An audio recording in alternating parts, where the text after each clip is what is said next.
purpose, as I understood it, was just to sell stuff. And it really got me reflecting on the company and frankly got me reflecting on my own sense of purpose.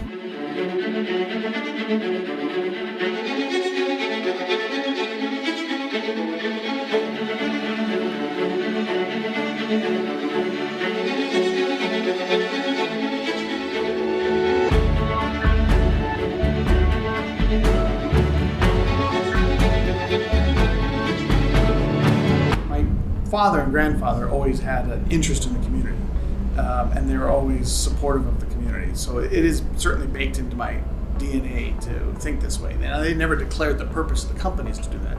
But in fairness to them, my grandfather had a startup he was trying to get going, and my father was trying to grow the business. So they didn't have the luxury that I have to sit back and think about a bigger purpose. But there's no question philanthropy is always a big part of our company. When he took over the company in 2004, he really led with the values and the vision of changing the community and conscious capitalism. When I started at Goodmans, we had really gone down that path already, but it was more of an internal cultural feature.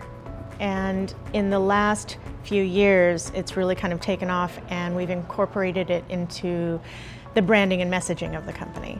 And the specific challenge I put forth was find whatever surplus assets, resources, and talent that Goodmans has in our company. Surplus assets, resources, and talent that we have that we can leverage to benefit the community. Find a need somewhere in the community and let's go after it.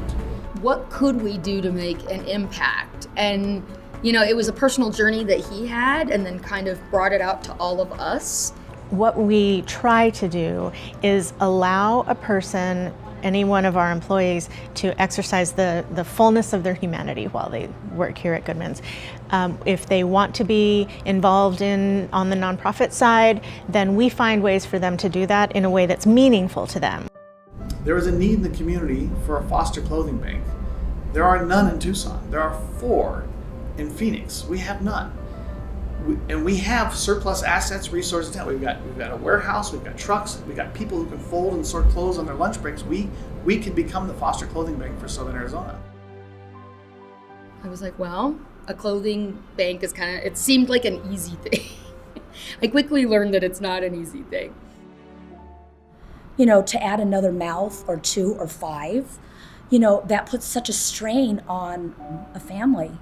When we took Taylor in, we were really struggling. It was at the time when the economy had crashed. My husband was out of work. I was the only one working. I couldn't even buy a gallon of milk. And Good Threads was like a lifesaver to me because I couldn't afford to buy clothes for my child. The real reason that I started this program was to give kids in care the dignity they deserve, to feel good in their own skin. And whether it's hanging out with me and having a conversation or getting a new book or whatever it is, if it can make them feel like a kid for a few minutes and not have to worry about the enormous burden that we've put on them with removal and all that stuff, that's my real goal. Foster clothing has nothing to do with furniture, but our purpose has nothing to do with furniture. That's just what we happen to do to make a living. Our purpose is to make an impact on the community.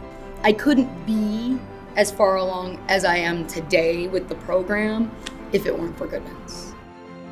I don't get excited about selling a file cabinet, right? But I do get excited about being involved with conscious capitalism in the community, taking Goodmans culture into the business community of Tucson and connecting that way with watching the good that Good Threads does and watching the response to people that come in contact with it. That just makes me feel good in a way that professional achievement never did. We as a business, as a for-profit business, can do just as much good for our community, and that is exciting news. I'd like my legacy to be as a business leader who cared about his employees and cared about his community and made an impact on both.